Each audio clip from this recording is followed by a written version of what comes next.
ओम श्री विष्णवे नमः। जय श्री कृष्णा सनातनियों। आज इस वीडियो में जानेंगे माघ मास के शुक्ल पक्ष की एकादशी के बारे में। इस एकादशी को जया एकादशी कहते हैं। इस दिन जगत के पालनहार भगवान श्री हरि विष्णु की पूजा आराधना की जाती है और एकादशी के निमित्त व्रत भी रखा जाता है। भगवान विष्णु और माता लक्ष्मी की सुबह और शाम में पूजा की जाती है।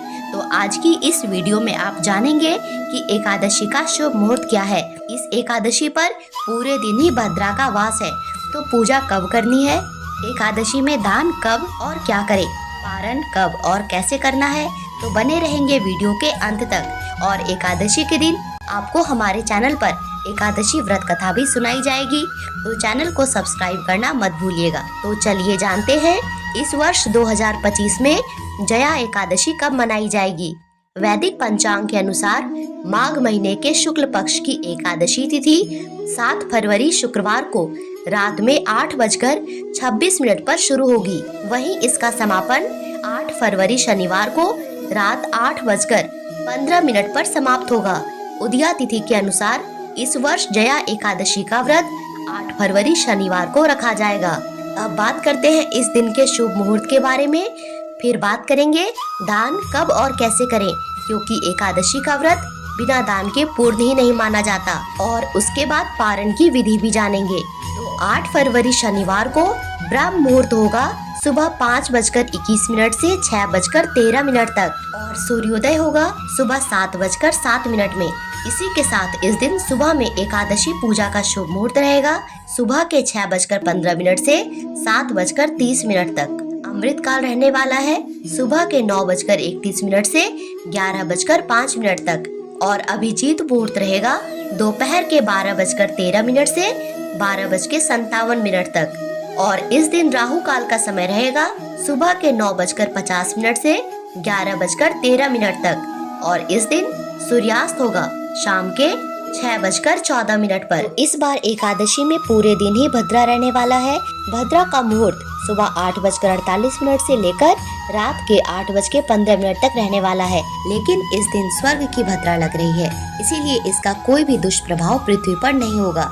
ऐसे में शुभ कार्यों पर कोई पाबंदी नहीं होगी। एकादशी व्रत में संध्या काल की पूजा का भी विशेष महत्व होता है। तो संध्या काल की पूजा का समय होगा शाम में 6:04 से 6:30 तक। तो ये थे इस दिन के रहने वाले शुभ मुहूर्त। आपको बस इतना ध्यान रखना है कि राहु काल में कोई भी शुभ कार्य नहीं किया जाता है। तो सुबह में जब आप यह व्रत का संकल्प करेंगे या व्रत की पूजा करेंगे तो इतना ध्यान रखेंगे कि आप राहु काल शुरू होने से पहले या राहु काल खत्म होने के बाद ऐसा करेंगे। राहु काल में किया गया कोई भी शुभ कार्य फलित नहीं होता है। जया एकादशी के दिन भगवान विष्णु और माता लक्ष्मी की पूजा करने से आरोग्यता की प्राप्ति होती है, परिवार में सुख शांति उन्नति आती है।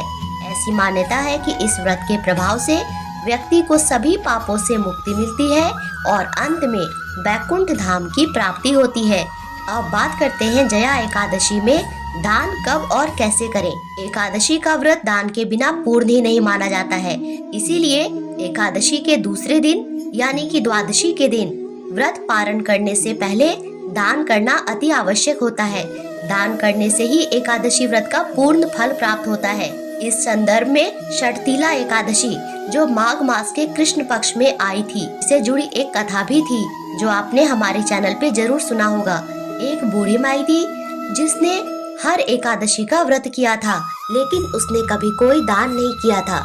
इसी कारण भगवान विष्णु चिंतित थे कि उसे कैसे एकादशी का पूर्ण फल मिले कि उसे बैकुंठ की प्राप्ति हो। और अंततः भगवान विष्णु को स्वयं भिक्षुक बनकर उस बूढ़ी माई के द्वार पर आना पड़ा। इसीलिए एकादशी के व्रत में दान का अत्यंत महत्व होता है, लेकिन एकादशी के दिन दान नहीं करना चाहिए। एकादशी के दिन अन्नदान नहीं करते हैं। इसीलिए आपको एकादशी समाप्त होने के बाद द्वादशी के दिन सुबह नहा धोकर पूजा पाठ करने के बाद अपना व्रत पारण करने से पहले यानी कि व्रत खोलने से पहले एकादशी का दान करना चाहिए। एकादशी के दान में आप सीधा दान कर सकते हैं, जिसमें चावल, दाल, आलू, आटा, ऋतु की फल, ऋतु की सब्जियां, दक्षिणा का पैसा इत्यादि होता है। वैसे तो दान की कोई सीमा नहीं होती, आप यथाशक्ति जो इच्छा है दान कर सकते हैं। इस दिन ब्राह्मण भोजन कराने का भी विशेष महत्व होता है। लेकिन जब आप एकादशी व्रत का पारण कर रहे हो और आपके पास ऐसा कोई नहीं हो जिसे आप दान दे सके या ब्राह्मण भोजन करा सके, तो आप उनके निमित्त कुछ पैसे निकालकर अपने घर के मंदिर में रख सकते हैं और बाद में उस पैसे को दान कर सकते हैं। और इसके बाद एकादशी व्रत का पारण किया जाता है। अब जानते हैं जया एकादशी व्रत का पारण का शुभ मुहूर्त। जया एकादशी व्रत का पारण 9 फरवरी 2025 रविवार को किया जाएगा। 9 फरवरी को सुबह 7:04 से 9:17 के बीच में जया एकादशी व्रत का पारण अत्यंत शुभ फलदायी है। अब बात करते हैं एकादशी व्रत के पारण विधि के बारे में। एकादशी व्रत में व्रत के जितना ही महत्वपूर्ण व्रत का पारण होता है और इसीलिए हर एकादशी में पारण का शुभ मुहूर्त बताया जाता है, जिसके अंदर ही व्रत का पारण कर लेना होता है, व्रत खोल लेना होता है, तभी एकादशी के व्रत का संपूर्ण फल आपको प्राप्त होता है। इसके लिए आपको द्वादशी तिथि में सुबह उठकर नहा धोकर शुद्ध होकर भगवान को स्नान आदि करा के एक दिन पहले एकादशी पूजा में प्रयोग किए गए पुष्प भोग इत्यादि को हटाकर साफ सफाई करके विधि विधान से भगवान श्री हरि विष्णु की पूजा करनी होती है और भोग में पंचामृत का भोग भगवान को अर्पित किया जाता है। पंचामृत दूध, दही, घी, गुड़ और मधु को मिला के बनाया जाता है। ध्यान रखेंगे कि दूध कच्चा ही प्रयोग किया जाएगा। इसी के साथ द्वादशी तिथि में चावल का भी बहुत महत्व होता है, तो आप चावल से बनी भोग भी रख सकते हैं, परंतु भगवान विष्णु को अर्पित नहीं करेंगे क्योंकि भगवान विष्णु को चावल नहीं चढ़ाया जाता है। आप बना कर रख सकते हैं अपने पारण के लिए। फिर भगवान के चरणों में पंचामृत अर्पित करके तुलसी पत्र और पंचामृत से आपको अपने व्रत का पारण करना होता है और चावल या चावल से बनी कोई चीज भी आपको द्वादशी तिथि पर जरूर से जरूर खानी होती है, तभी एकादशी का पारण संपूर्ण माना जाता है और आपको एकादशी व्रत का पूर्ण फल प्राप्त होता है। भगवान श्री लक्ष्मी नारायण की कृपा आपके और आपके परिवार पर हमेशा बनी रहती है। अब जान लेते हैं एकादशी के दिन आपको किन चीजों का विशेष ध्यान रखना है।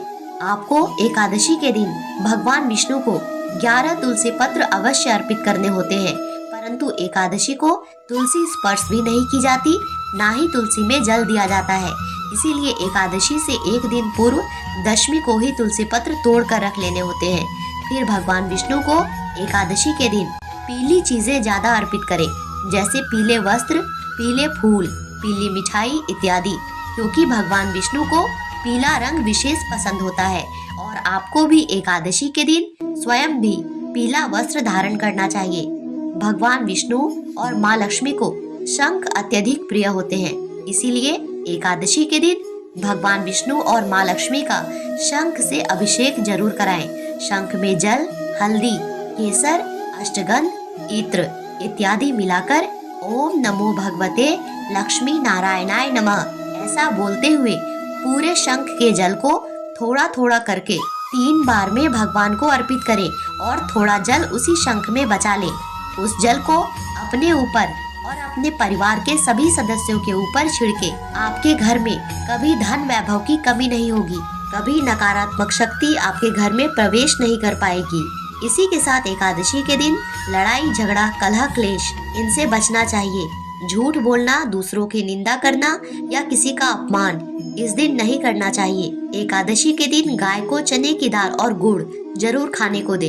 एकादशी के दिन संध्या काल के समय अपने घर के मंदिर में तुलसी माँ के पास और केले के वृक्ष के पास शुद्ध घी का दिया अवश्य प्रज्वलित करें और अपने मुख्य दरवाजे पर तिल के तेल का दिया जलाएं, क्योंकि विष्णु पुराण के अनुसार एकादशी की संध्या बेला के समय भगवान विष्णु और माँ लक्ष्मी पृथ्वी भ्रमण पर आते हैं और हर घर में प्रवेश करते हैं।